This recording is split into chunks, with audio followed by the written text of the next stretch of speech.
And as you can see, I'm wearing my GM shirt while I'm working on my Ford because I have no brand loyalty, I want you guys to know.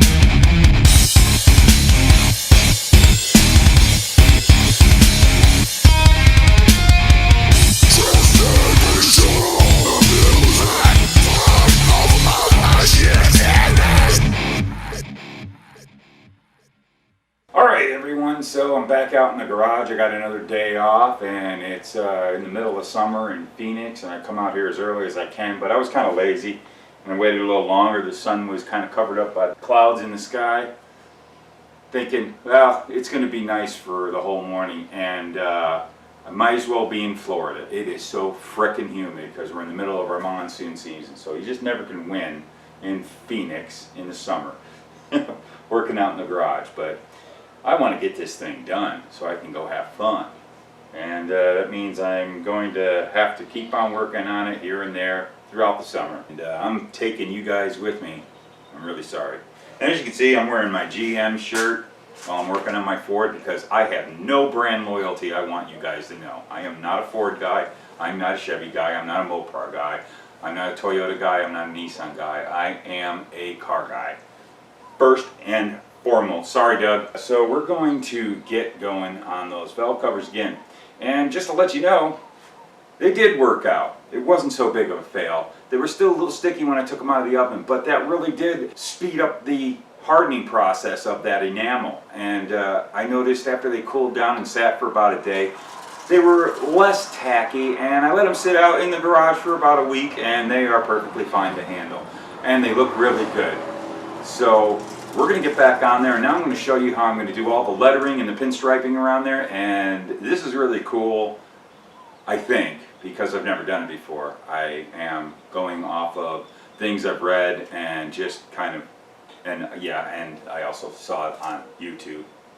I'm gonna give this a shot. So let's try it out. Let's see if it works. So as you can see, everything's all nice and done, and you know, they look pretty decent.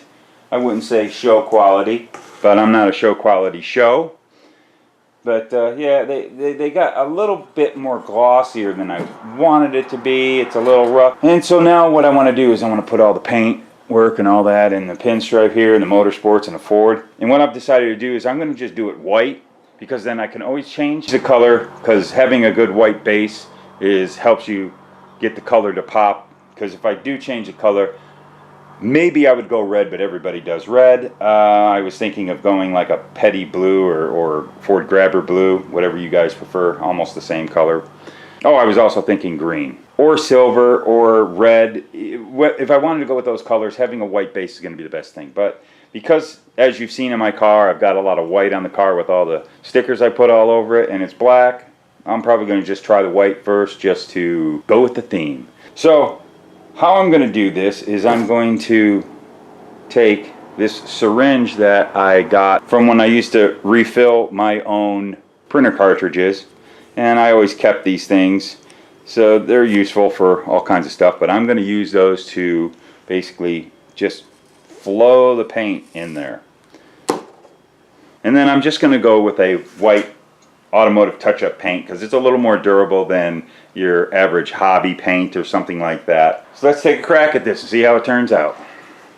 So we're going to go ahead and start putting some paint into these script letters and pinstripe around there.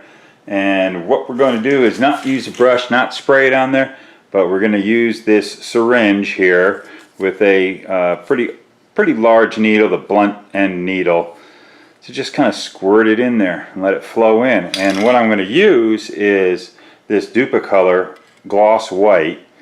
I wanted to use more of an automotive strength type of paint. You know, I figured it would be better than a craft paint or something like that. It probably will last a lot longer. And so we're going to go ahead and get that in there. But what we want to do is we want to do what you call decanning the paint. We want to decant it. So I'm going to shoot it into, I grabbed a little top from another spray can, And I took a black one so I can see the white, and I'm going to just shoot it in here. I'm going to take it off camera here real quick and squirt it in there so I don't blow any, you know, overspray or anything onto the valve covers or onto the camera lens. So let's fill it up.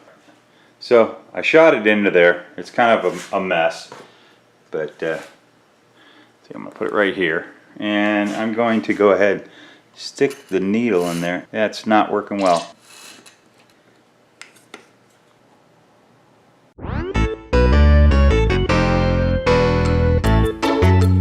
So I've got it up to the tip there, and I'm just gonna be, see, that's the one thing you don't want to have happen, but you can hopefully wipe it off. I want to keep a rag with you so you don't have any dripping. So what we're going to do is we're going to kind of fill that all up kind of lightly, get it all in there, and let it flow on through. And you don't want to go too far over like I did, which it wasn't quite as nice as I had hoped. Like I said, it's the first time I'm doing it, and I don't know if I can clean this up. Hopefully I can a little bit. It just makes it worse. So got a couple of bad spots, but oh well, that's life. Let's finish it off and we'll see what it looks like. So let me show you what I got so far. It's you know, I think it's doing all right. Again, a lot better than trying to do it by hand with a brush or trying to figure out how to masking everything off and going ahead and trying to spray it on there. The trick is, of course, keep a rag with you and try to keep the paint flowing even, and probably the best thing is the more paint the better, and try not to scrape on the bottom because it kind of reacts to the black paint that's under there, and I saw some black paint kind of kick up. You know, if you're doing a show car, you're probably going to want to use really good quality paints, and it's going to take some practice to get better at this, but I really think this is a good way of doing it. Right now I'm going to let this dry, see how it ends up turning out. I'm going to go ahead and try to decant the paint into a little bit better of a container or something and try to get a little bit of a better deal going. And then we're going to squirt some more in there and we'll get the whole overall look, but I'm going to give you a close-up of how I'm doing it. Okay, so I'm just going to set it right in there. I'm just going to let it flow. Just drag it along, let it flow. You want to get that filled in really good.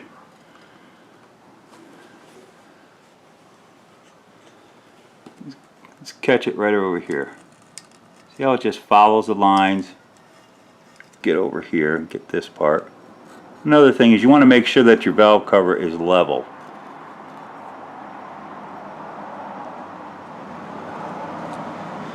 Little practice, it gets a little easier and gets a little better. I got a bubble right there I'm trying to pop, but I also am making more of a mess, so I should just let it go and not worry about it and just drag it along.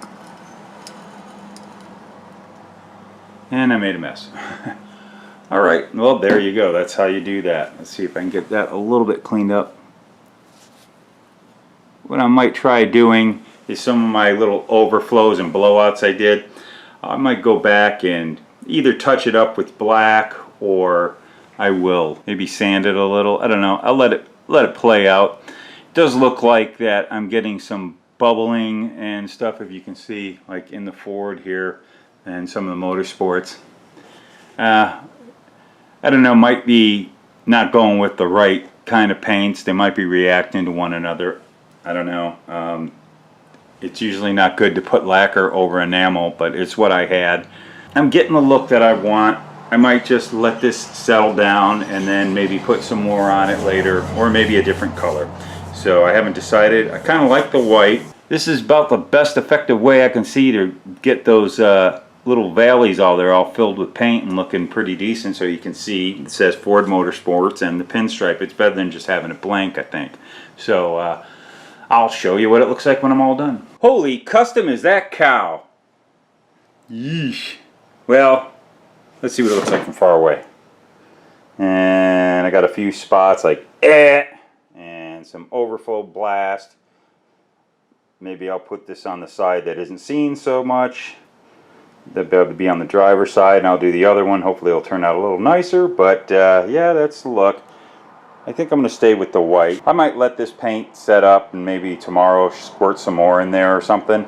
But yeah, I'm fine with it.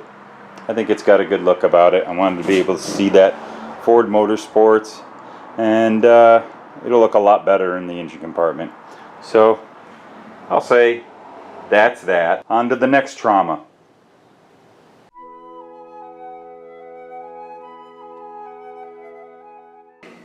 Let's take a look at those valve covers.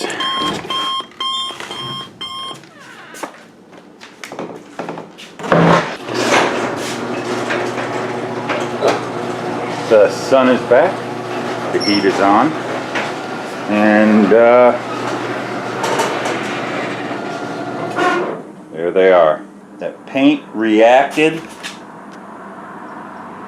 in a very sore way.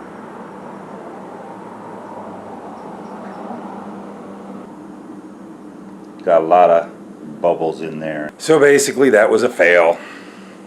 That's the beautiful thing about working on cars in your garage and having catastrophes like this, is that usually you have the tools to fix it, and we do. I have a sandblaster, and these are getting blasted, so I'm done with this one. I think I'll just go ahead and redo it, because that's the fun of hot rodding, right?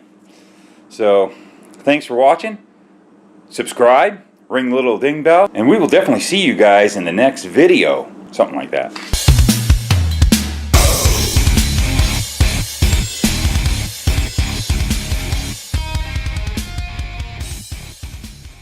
But yeah, they got a little bit more glossier than I wanted it to be. It's a little rough, and I don't give a fuck about the cars passing. Fuck these fucking cars. Fuck off.